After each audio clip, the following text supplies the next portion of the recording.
absolute stud inside of the cage and outside of it. Mr. Cossack himself, Chris Mixan.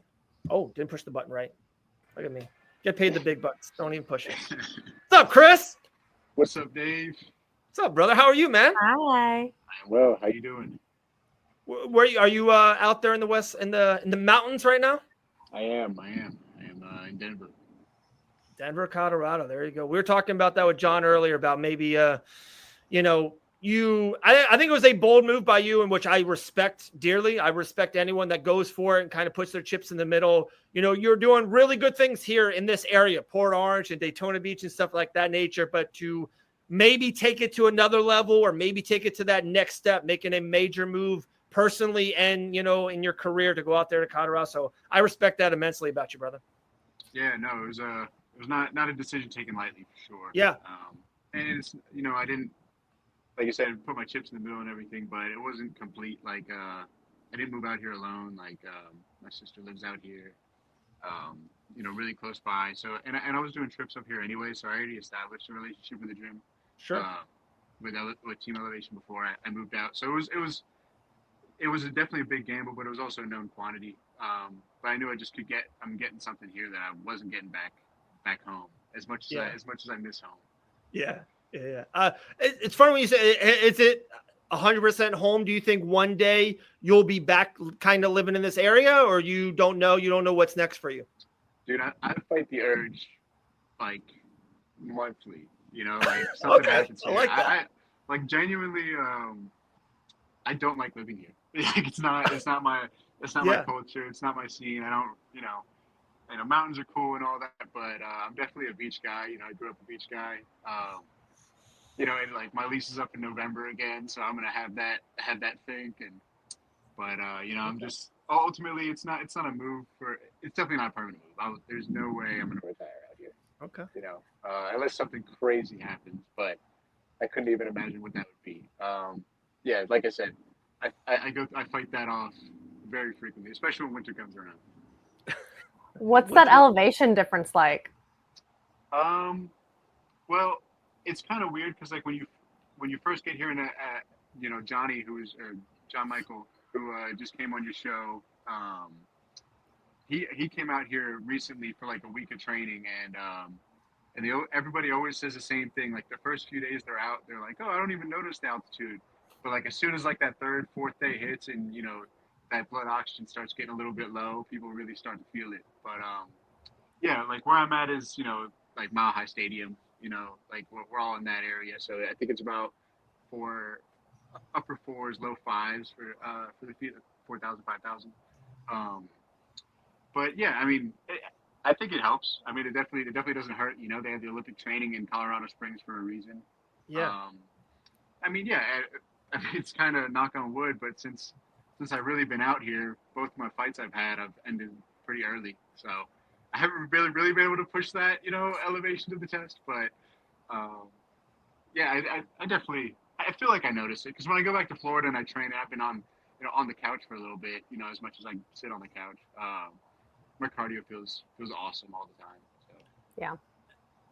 To a layman person or to a casual person watching, when I say that, when you're up there in the mountains and you're breathing that, what's the difference? And you said when you came back here, do you feel is it easier to breathe when you're closer to level because of where you're from, or before you got there, is it harder to breathe multiple days later? Like what's like, to speaking in casual terms, if I could say?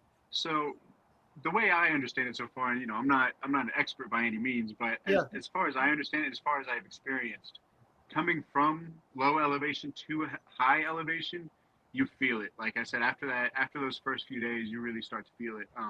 And it's not necessarily like, I felt like, because I ran a lot of distance when I first moved up here, and I didn't really notice it that much. And I was running long distances, 6-8 miles, and still keeping like a pretty normal pace. But it's those sprints. It's when you're doing those really, really high intensity things, or, I mean, the biggest thing here would be wrestling. Like once you're in those crazy wrestling exchanges, you get in those scrambles, or even if it's not crazy, if it's just very difficult and you have to exert a lot of effort in a very short amount of time, that's when you really, feel the difference in your wind. And it's one of those things where your body feels good, but just your lungs are not there. Gotcha. All right, a little behind the scenes real quick. So I was lucky enough. I'm in Charlotte, North Carolina. I almost reached out to you, but I was like, nah, I'm not going to, especially, you know me, like I try week of fight or day of the fight. I try to stay as far away as possible afterwards. Hey, let's talk and hug and do whatever we do. But before the fight, didn't want to say anything to you. We're at weigh-ins, and you're lucky enough to be as close as to me as possible. And multiple people in the PFL, because of just our past, and I remember talking about you even on the Challenger Series, so on and so on and so on. So they knew we had a little bit of a connection right away. Chris, I had 3 people from the Professional Fight League. One guy pretty high up in the ranks too. They text me and they go, "What is on Chris Mixan's back?" Everyone was like, it was like the funniest thing. They didn't talk about how I thought you looked ginormous, and I told you that when I saw you right afterwards. You looked. I've seen you a lot, especially in your fight career and day of and before of. I've never seen you look this big. You look ginormous. But everyone in the PFL was talking about your back tattoo. So talk about me about like when did you have that always in mind? Did it just come up? How did that happen? Yeah, I mean, you know, I have tattoos to begin with. You know, I've got a couple sleeves and stuff, and I was having a little lull where just after my fight with for LFA with Joey Hart back in January, where I couldn't really find any fights. And what happened during that fight, by the way? First round knockout. Yeah, first round. Okay. Yeah, you know how we do it, But I wouldn't say it was like I knew I wanted to get something like more because I have some Viking stuff, I have some samurai stuff, just things that I think are cool. But I wanted something that was really more like rooted in like my heritage and stuff, and because I'm very proud to be from my mom's side Ukrainian, and that's a huge part of my identity and how I carry myself. And I wanted something, Cossack. Like I wanted something big, and I was thinking of, chest, and I was like, nah, I like my front side the way it looks. I don't see my back very often, so I'm gonna get that done. Yeah. So, and then I found this really good artist. His name's Andrei Kolbasin. I think he's based out of Los Angeles, but yeah, he's a tremendous artist. And I just saw it on like an Instagram ad, and I saw he was in Colorado Springs, and inquired about it, and he drew it all up by hand and completely contrived it. And then, I fell in love with it. So we got it done. And actually, kind of crazy. I got that tattoo finished 3 weeks before the fight, and it's huge, Yeah. It was kind of funny, but it was one of those things where like, he's a guy who travels a lot. And he's very in demand. Like, I think he has like 100,000 followers on Instagram, wins a bunch of tattoo competitions everywhere he goes. And I had already paid my deposit like back in May or something. So I was like, dude, I can't let that money go. So we're getting it done. And even I know my coaches were feeling a little cross about it. I didn't miss it, but the one thing I said is regardless of how painful it's going to be, I'm not missing any training because of this. So like I had the tattoo finished on a Saturday, and that Monday we had wrestling practice. And then, and also I'm doing private sessions with my coach, Carrington Banks. And but I was wearing long sleeves, covered it up, took care of it as I could. But even internally, mentally, I was like, I can't complain about this at all because this was a decision I made. I can't let this bleed into other things. So it got to the point to where I was quiet about it to the point to where my coaches forgot that I even got it. And we're doing like wall wrestling, like on the cage and stuff. And he's grabbing it, or I'm doing get-ups from bottom. And it was extremely painful. Like between getting the back done and the training, like the weeks following it was probably one of the most painful things I've ever done in my life. But dude, it was. But I think there was a psychological edge to it to a degree because I knew I'm fighting a guy. With my fight in the PFL with Kenley St. Louis, I know he's going to try and wrestle me. I mean, most people are going to try and wrestle me, so that was kind of the game plan. Was fighting off the wall, don't accept positions. If I hit the mat, I'm up. Always working and fighting every position immediately. And it was like almost an additional motivation to fight immediately because I don't want my back on the ground so badly because it's gonna hurt so bad. I'm fighting, I'm turning. And then then we had a situation where this guy, one of my teammates, Dante Shiro, who's I think he's like number 2 or number 3 in all of the US at welterweight. But he took me down with a double. And had like my legs wrapped up, and I was like levitating, post on the ground, trying to keep my back off. And dude, I had some pretty funny situations as a result of that. But like I said, to a degree, I feel like it may have contributed in the slight fact of I would have to fight position so quickly to avoid like physical pain. Yeah. So, yeah. There you go. Meant to be. Like, how many hours? Oh, dude, probably, I think total 5 8-hour sessions. It was. I'm telling you guys, go check it on Instagram. I'm telling you, I have the best view of it. When I was in Charlotte, Chris is like 3 feet in front of me, a little bit in the front, and I had no idea. I don't know if you posted it or not yet. I'm not even too sure. You take off your shirt. I'm like, Chris Mixan has a full back tattoo. And then I'm telling you, I'm recording on my phone. I just have people on the PFL text me. I'm like, stop texting me. I'm live recording this feed right now. It was the funniest thing. I couldn't even have any pictures because it was still healing, you know? So, yeah, there you go. Yeah, it actually just finished healing like right on fight week, which, you know, I mean, if I was going to get tattooed like the freaking week before, I'm obviously going to cancel it. But I was like, 3 weeks, I think I can manage that. So it was an educated, stupid decision. Hey, I love Would it. you say it's your favorite tattoo? Oh, by far. Yeah, by a country mile. Ooh, I like that. A country mile. Yeah. Yeah. Okay. 26 years old, 7-1, 3-0 in the PFL. And we were talking to John about this kind of same type of thing. This past weekend, there's no UFC, Chris, but there was a sport called DBX that didn't exist a year or two ago. Misfits Boxing. Again, I just talked to Jillian Robertson about this. I know what Darren Till got paid. It's bizarre. It's crazy. It is a ton of money out there other than those 3 shiny letters of the UFC or a promotion that pays you now, like the Professional Fight League. If I had to say to you in 2026, Chris, like, is that, you know, I know we talked before, maybe UFC was the goal. It seems like you're happy now in the PFL, or you're just maybe happy to get a big check from one of these organizations that never existed, right? What's next? What's kind of your next move, you think, in 2026? Realistically, I think it's probably just going to be MMA for me. Yeah. But as you know, because, you know, we go way back to the Ocean Center back in, 2018, 2017. Yes, sir. But, yeah, so, my boxing is, my base is boxing, and I like fighting like that. I love boxing. I love watching boxing. So I'd love to do that again, but just based on how my career is going right now, I realistically, I don't see myself doing anything like that. But I also don't want to, down the road, sure. Like if something happens where I'm not with a big organization anymore, or some opportunity comes up that's going to pay me really well, or that's just really fun. Like if I get an opportunity to box a few times, that'd be tremendous. Because that's the one thing I really miss moving out to Denver is boxing. Because all these motherfuckers just wrestle me. Yeah. Okay. You're still last time even John told me this. You did a lot of stuff with Gaethje, right? For that fight camp between Poirier and Gaethje, right? I worked with him. I wouldn't say a lot, but I worked with him a number of times. Yeah, for the Holloway and for the Poirier fights. Okay, for both. Okay, are you? There's a lot of rumors out there that maybe Justin Gaethje is fighting a Spaniard for the lightweight championship later this year. He has like a boxing style, a little bit like Chris Mixan. Is that something that is on your radar at all? I'm too tall. Yeah. Okay, too tall. Yeah, that's true. You are a monster to Ilya. Yeah. Ilya is what, 5'7", 5'8". Yeah, I'm not sure that's. I mean, I wouldn't say no if they asked me to work. I love working with Gaethje. I love going out to Onyx with them. I mean, I did some of my parts of my camp up at Onyx, but I was still just working with Banks. I'm not like clicked up or anything.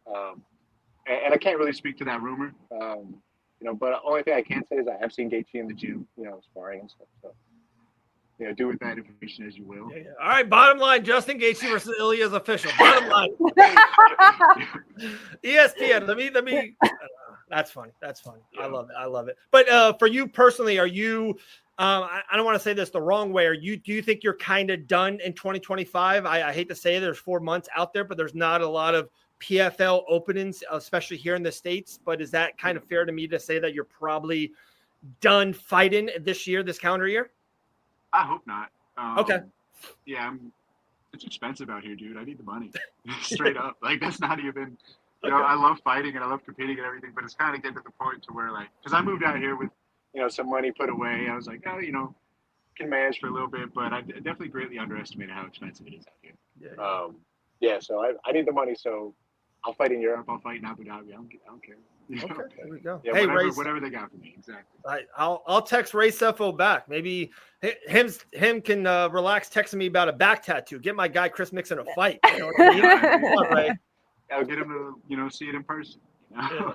Yeah, for sure. There we go. Anything else for Chris Mixan? Do you have anyone in mind? I know you're kind of talking about fighting anywhere, anytime, but do you have anyone particular in mind? I wouldn't say like anyone particular, and I don't want to make like official call outs or anything like that because I don't think I'm that kind of person. But I had a couple of fights that I was offered that fell through for one reason or another, and one of them was there's a guy, Sarek Shields, I think his name was, where I got offered a fight with him, and then I think he got signed with PFL right away. And then I was also offered one of the old boys from Fusion, JP St. Louis. I think he just fought the week after me, I think. And, yeah, he won in Hollywood. Yeah, but we offered to fight him. I got offered to fight him. I think it was November 4th, or not November. Shoot, August 4th. Yeah. It was a card that Johnny just fought on. Yeah, I got offered to fight him on that one for their Combat Night title, but we both ended up getting scooped up by the PFL.